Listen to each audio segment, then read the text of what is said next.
এরপর দেয়া হলো অল্প একটুখানি সয়া সস, তারপর দেয়া হচ্ছে চিলি সস, দেয়া হচ্ছে টমেটো সস, অল্প একটু কাঁচা লঙ্কা।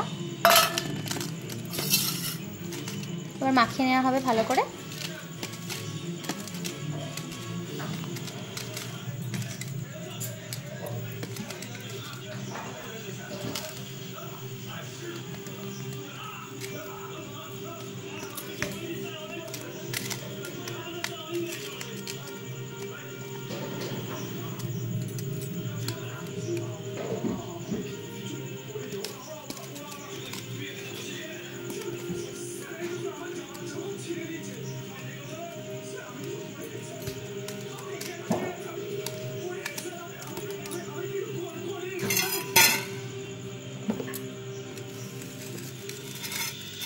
এবার এতে দেওয়া হচ্ছে কর্নফ্লাওয়ার।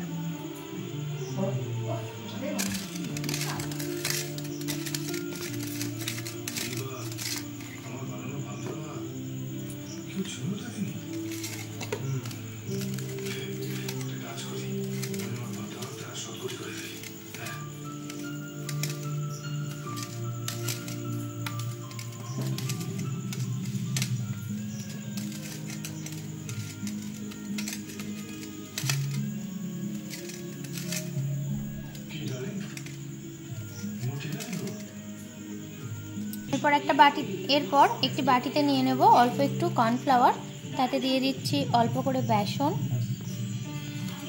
অল্প নুন দিয়েছি,